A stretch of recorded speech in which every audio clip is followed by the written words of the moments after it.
میری نظر میں تو یہ ہمارے نبی صلی اللہ علیہ وسلم کی دعا ہی ہے صرف، جس نے ہمیں بچا کے رکھا ہوا ہے اس وقت۔ ہم آج اپنی قوم کو دیکھ لیں، کیا وہ ساری ہی برائیاں جن ایک ایک برائی کی وجہ سے پوری قوم کو تباہ کر دیا گیا، کیا وہ ساری ہی برائیاں ہمارے اندر موجود نہیں ہیں؟ پھر بھی ہم ویسے ہی موجود ہیں، نہ ہم خنزیر میں تبدیل ہو رہے ہیں، نہ ہم بندر بن رہے ہیں، نہ ہمیں چیخوں سے اللہ کا عذاب آ رہا ہے، نہ ہمارے اوپر آسمان سے پتھر برس رہے ہیں، تو پھر یہ اور کیا ہو سکتا ہے؟ کیا یہ تاریخ انسانی کی عجیب ستم ظریفی نہیں ہے؟ کیا یہ انسانیت پر ایک بدنما داغ نہیں ہے؟ کیا یہ شرافت و صداقت کا قتل عام نہیں ہے کہ جو ہستی ان کے لیے تڑپتی رہی کہ انہیں جہنم کا ایندھن بنانے سے بچا لیا جائے، اور جس ہستی نے شب و روز ان کے لیے دعائیں کی، اسی ہستی کو قتل کرنے کے منصوبے بنائے جاتے تھے؟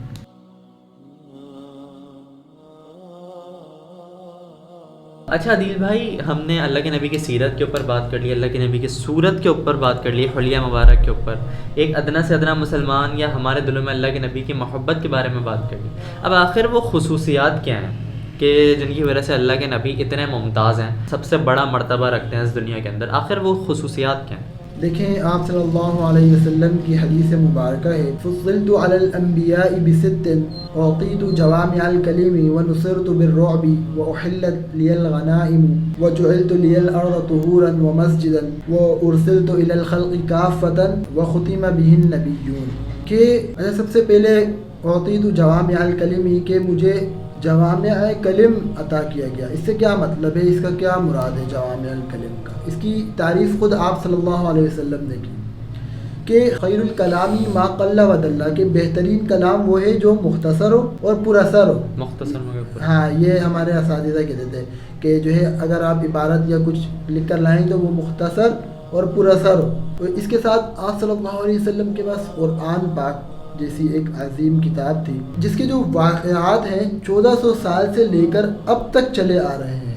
پھر آپ صلی اللہ علیہ وسلم کا جو نصرت بالرعب، کہ رعب آپ صلی اللہ علیہ وسلم کا، جیسے میں نے بتایا نا، کوئی آپ صلی اللہ علیہ وسلم کے قتل کے ارادے سے نکلتا تو 30 دن کی مسافت سے اس دشمن پر آپ کا رعب چلتا رہتا تھا، اور آپ صلی اللہ علیہ وسلم کے لیے جو غنیمت کا جو مال تھا اسے کیا کر دیا گیا تھا؟ حلال کر دیا گیا تھا۔ اور سب سے بڑی چیز کہ پوری جو زمین ہے وہ جعلت لی الارض طہورا ومسجدا، اسے پاک بھی کر دیا گیا ہمارے لیے، کہ ہمارے لیے پانی دستیاب نہ ہو تو ہم مٹی سے ہی ہم وضو پاکی جو ہے حاصل کر سکتے ہیں، اور اس کے ساتھ ساتھ مسجد بھی بنا دیا گیا۔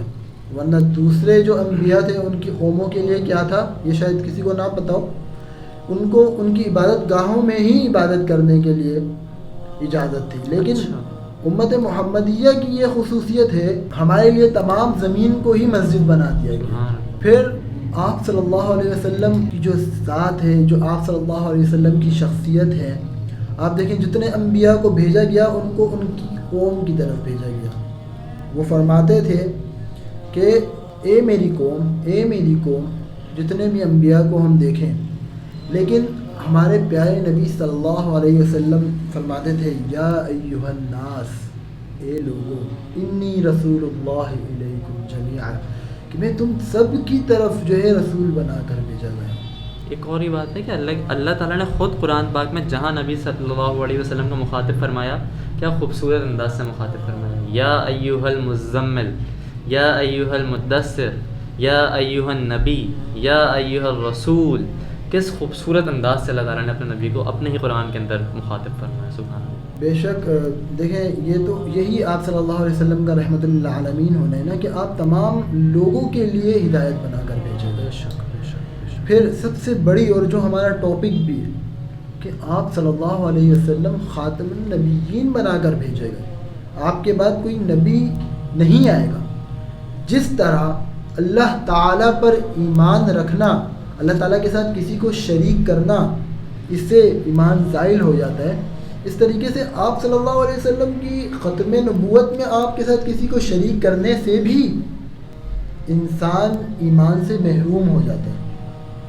تو آپ صلی اللہ علیہ وسلم کا سب سے بڑا اگر دیکھا جائے کہ خاتم النبیین ہونا ہے، کہ آپ کے بعد کوئی نبی نہیں آئے گا۔ آپ نے فرمایا کہ میرے بعد نبیوں کی جو مہر ہے وہ بند کر دی گئی ہے، یعنی کہ مہر لگا دی گئی ہے جو سلسلہ تھا اس پر مہر لگا دی گئی ہے، اب کوئی نبی نہیں آئے گا۔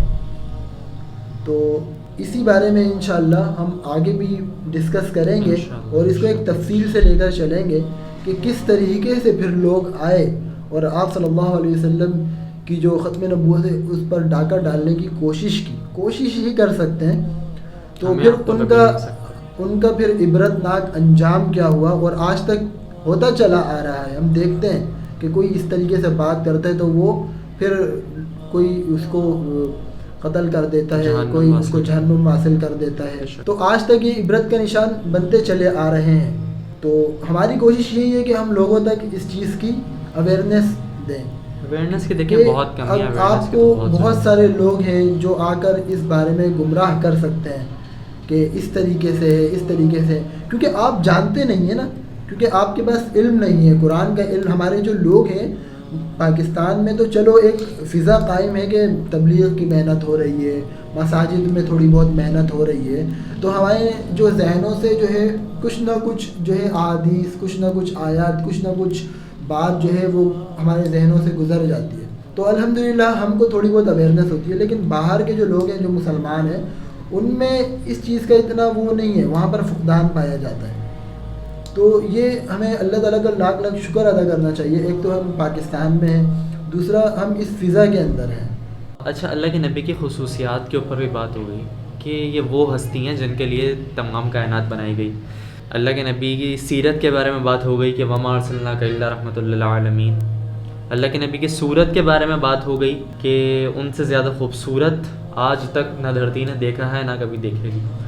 اب اللہ کے نبی نے ہم تک یہ دین پہنچانے میں، ہم نے بہت دفعہ سنا ہے کہ اللہ کے نبی نے بہت تکلیف برداشت کی ہیں، یہ دین بہت تکلیفیں مشکلات کے بعد ہم تک پہنچا ہے۔ تو اللہ کے نبی نے اس دین کو ہم تک پہنچانے میں جو مشکلات برداشت کی ہیں ان میں سے اگر کچھ کا یہاں ذکر ہو جائے۔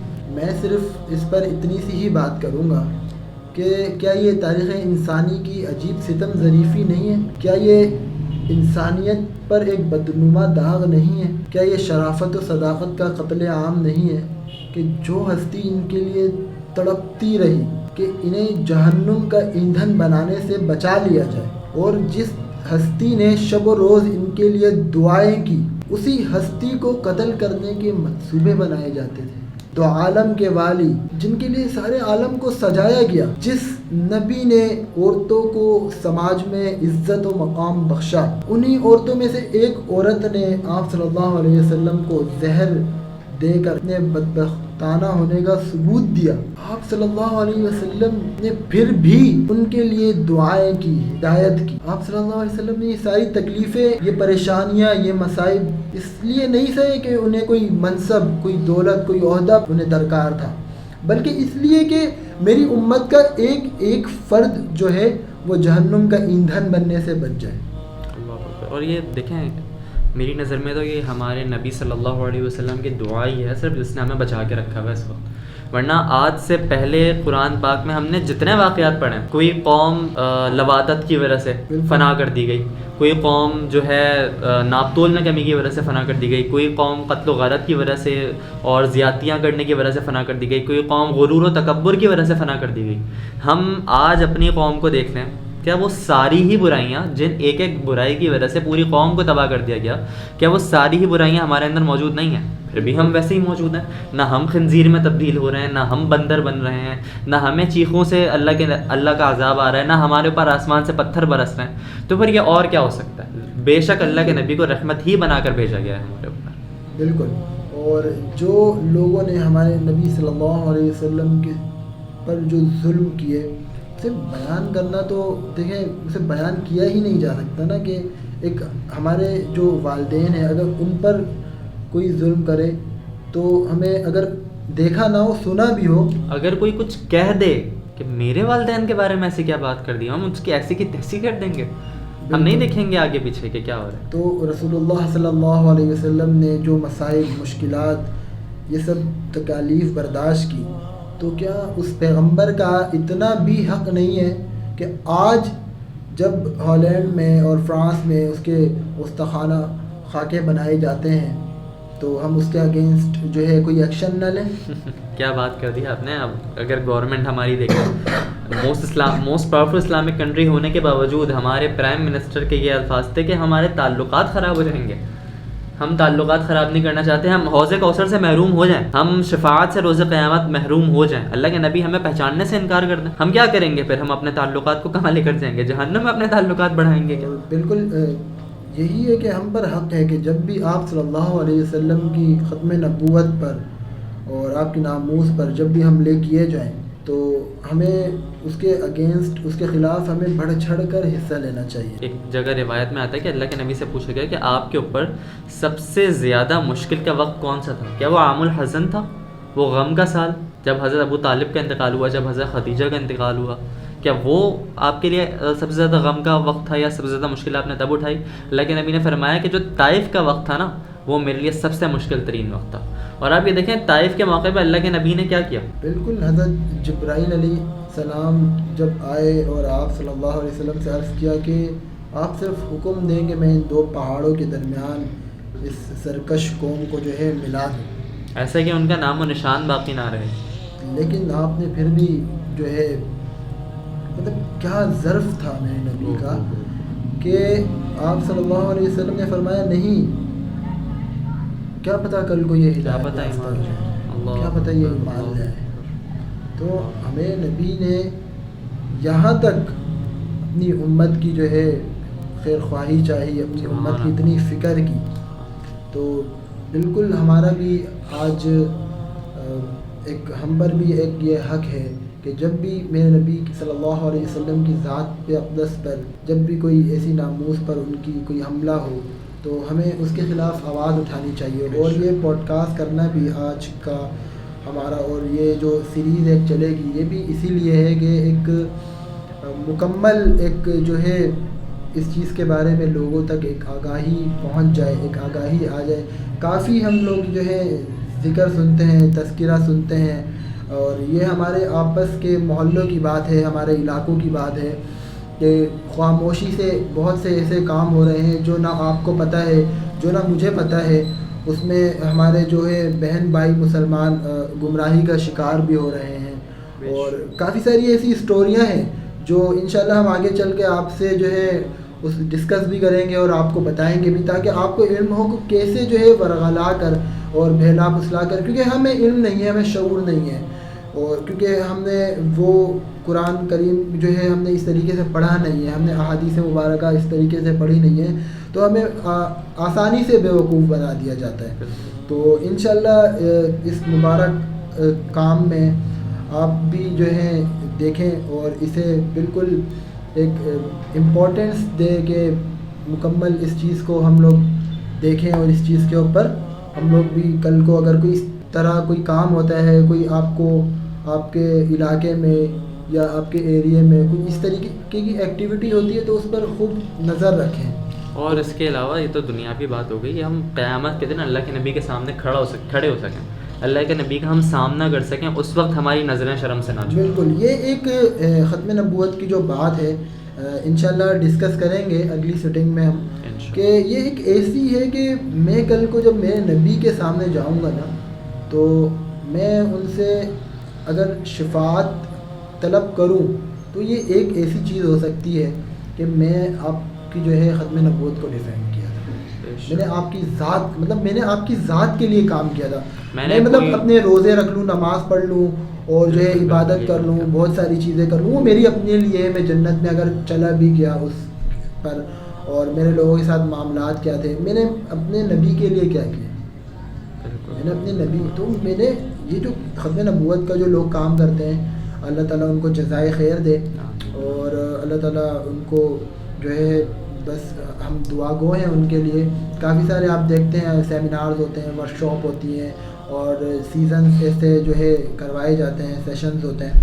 تو اللہ تعالیٰ ان کو جزائے خیر دے کہ یہ جو کام ہے ختم نبوت والا, یہ ہم سن رہے تھے کہ یہ آپ صلی اللہ علیہ وسلم کی ذات کے لیے, کہ میں آپ صلی اللہ علیہ وسلم کی ذات کی جو ایک وہ ہے ختم نبوت, اس کے لیے میں کام کر رہا ہوں. تو روز محشر ہم آپ صلی اللہ علیہ وسلم کو اس بات کو بتا کر ہم اپنے لیے شفاعت لکھوا سکتے ہیں. تو اسی کے ساتھ ہمیں آج کی سیٹنگ میں اجازت دیجیے. انشاءاللہ نیکسٹ سیٹنگ کے اندر ہم ان سب لوگوں کو آپ کے سامنے لے کر آئیں گے جنہوں نے ناموس رسالت اور ختم نبوت پر جو ہے حملہ کیا، پھر ان کا عبرتناک جو انجام ہوا، اور اسی طریقے سے ہم سلسلہ بہ سلسلہ چلتے جائیں گے. ہمیں اجازت دیجیے. وآخر دعوانا الحمدللہ رب العالمین. اللہ حافظ.